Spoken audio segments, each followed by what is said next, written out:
को पायलट थोड़ा सा नर्वस था क्योंकि आज वो पहली बार फ्लाइट उड़ाने वाला था। तभी एक एयर होस्टेस आकर ब्रैड को बाहर बुलाती है, जहाँ एक पुलिस अफसर ब्रैड को बताता है कि इमरजेंसी की वजह से तुम्हें एक कातिल को अपने साथ ले जाना पड़ेगा, जिसका नाम टोनी है। टोनी एक बहुत ही ताकतवर और खतरनाक इंसान है जिस पर मर्डर का केस है और अब इसे जहाज के जरिए दूसरी कंट्री ले जाकर उम्र भर कैद के लिए जेल में डाला जाएगा। वो पुलिस अफसर ब्रैड से कहता है कि ये जिम्मेदारी हम तुम्हें इसलिए दे रहे हैं क्योंकि तुम एक काबिल और समझदार पायलट हो। ब्रैड मान जाता है और टोनी को सबसे लास्ट वाली सीट्स में बिठा देता है ताकि बाकी पैसेंजर्स को कोई परेशानी न हो। उसके बाद सभी पैसेंजर्स अपने सीट्स पर बैठ जाते हैं और ब्रैड जहाज के स्टाफ के पास आकर कंफर्म कर लेता है कि सभी पैसेंजर्स आ गए हैं, जिसके बाद जहाज टेक ऑफ कर लेती है। ऊंचाई पर पहुंचने के बाद ब्रैड जहाज को ऑटो पायलट पर लगाकर को पायलट के साथ अपनी फैमिली के बारे में बातें करने लगता है। ब्रैड को पायलट को मोबाइल में अपनी बेटी की फोटो दिखाता है और कहता है कि मैं अपनी बेटी से बहुत प्यार करता हूं और हमारा इस दुनिया में एक दूसरे के अलावा और कोई भी नहीं है। दूसरी तरफ जहाज में बैठे पैसेंजर्स सफर को एंजॉय कर रहे होते हैं, लेकिन उन्हें पता नहीं था कि कुछ देर बाद उनके साथ बहुत ही बुरा होने वाला है। केबिन में बैठे दोनों पायलट्स भी खुश थे और जहाज भी नॉर्मल तरीके से फ्लाई कर रहा था, लेकिन तभी अचानक मौसम खराब हो गया और जहाज हल्के से झटके लेने लगा, जिस वजह से ब्रैड परेशान हो जाता है क्योंकि उसे कुछ ठीक नहीं लग रहा था। वो सभी मुसाफिरों को सीट बेल्ट बांधने के लिए अनाउंस करता है और रेडियो के जरिए वो कंट्रोल टावर से बात करने की कोशिश करता है, पर उसकी बात नहीं हो पाती क्योंकि मौसम खराब होने की वजह से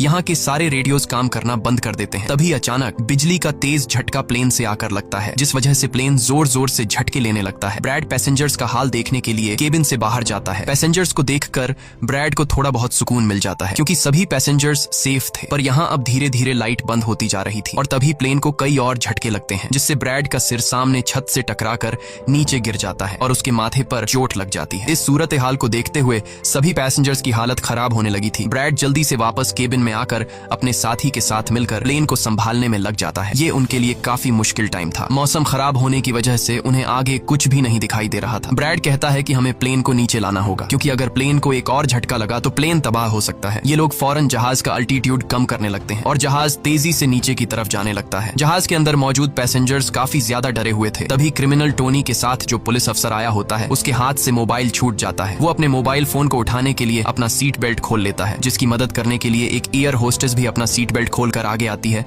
अब क्योंकि प्लेन तेजी से नीचे की तरफ जा रहा था, जिस वजह से उनका सीट बेल्ट खुलते ही ये दोनों तेजी से ऊपर छत से टकरा जाते हैं। ये दोनों इतनी तेजी से छत से टकराते हैं कि उनकी तुरंत मौत हो जाती है। इतने में जहाज काफी कम अल्टीट्यूड पर आ जाता है और किसी तरह करके ये दोनों पायलट जहाज को कंट्रोल कर लेते हैं, लेकिन अब जहाज में ज्यादा पावर नहीं बची होती, इसलिए ब्रैड जहाज को एयरपोर्ट तक नहीं पहुंचा सकता था, जिस वजह से ब्रैड जहाज को नीचे लाकर समंदर में क्रैश लैंड करने का सोचता है। लेकिन तभी ये दोनों कुछ दूर एक आइलैंड देख लेते हैं, जिसके बाद ब्रैड जहाज की डायरेक्शन आइलैंड की तरफ कर लेता है और आइलैंड पर लैंड करने का फैसला करता है। कई मुश्किलों के बाद ब्रैड इस आइलैंड पर मौजूद एक रोड पर फाइनली इमरजेंसी लैंड कर लेता है। लकीली इस इमरजेंसी लैंडिंग में सभी पैसेंजर्स सही सलामत होते हैं और किसी को भी चोट नहीं आती। तभी जहाज में पीछे शॉर्ट सर्किट होता है, जिससे देखकर ब्रैड खुश हो जाता है क्योंकि जहाज में अभी भी थोड़ी बहुत बिजली बची हुई थी। सभी पैसेंजर्स के जहाज से उतरने के बाद एक एयर होस्टेस कैप्टन ब्रैड को बताती है कि क्रिमिनल टोनी को ले जाने वाला पुलिस अफसर मारा गया है और एक एयर होस्टेस भी मारी गई है। ये सुनकर ब्रैड बहुत ज्यादा मायूस हो जाता है। दूसरी तरफ एयरलाइन कंपनी का मालिक देखता है कि उसका एक जहाज अचानक गायब हो गया है क्योंकि उसने प्लेन को लैंड होते हुए नहीं देखा था और काफी देर से रेडियो खराब होने की वजह से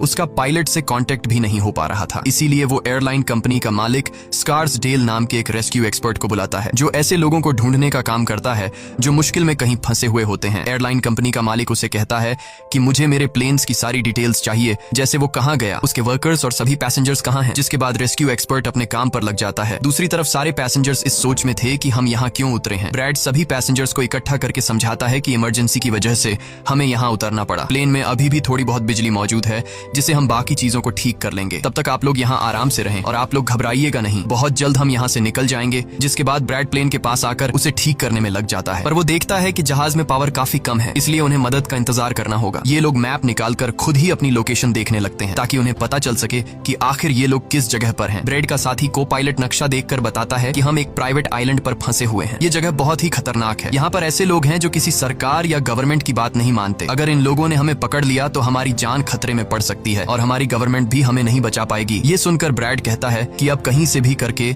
हमें अपनी रेस्क्यू टीम को यहाँ पर बुलाना ही होगा ताकि वो आकर हम सबको बचा ले, क्योंकि यही एक रास्ता है यहाँ से निकलने का। जिसके बाद ये दोनों मदद बुलाने के लिए रेडियो ठीक करने लगते हैं, लेकिन आसमानी बिजली के टकराने से रेडियो बिल्कुल खराब हो चुका था। अब ब्रैड सभी पैसेंजर्स के पास आकर उन्हें बताता है कि किसी खराबी की वजह से रेडियो काम नहीं कर रहा, लेकिन आप सब परेशान मत हो। ब्रैड ब्रैड उन्हें तसल्ली देता है कि हम आइलैंड के दूसरी साइड पर जाकर रेडियो को ढूंढेंगे और कंट्रोल टावर को अपनी लोकेशन बताकर रेस्क्यू टीम को यहाँ पर भेजने के लिए कहेंगे, जो आकर आप सब लोगों को बचा लेंगे। और यहाँ ब्रैड एक बहुत बड़ा कदम उठाता है। वो कहता है कि मेरे साथ टोनी जाएगा। ये कहकर वो टोनी की हथकड़ी खोल देता है। यहाँ ब्रैड जहाज के कोपायलट से कहता है कि तुम जहाज की पावर को रिपेयर करने के काम पर लग जाओ। मैं जल्द ही किसी भी कॉन्टैक्ट के जरिए रेस्क्यू टीम को यहाँ तक लाने की कोशिश करूंगा। जिसके बाद टोनी और ब्रैड रेडियो ढूंढने के लिए जंगल की तरफ निकल पड़ते हैं।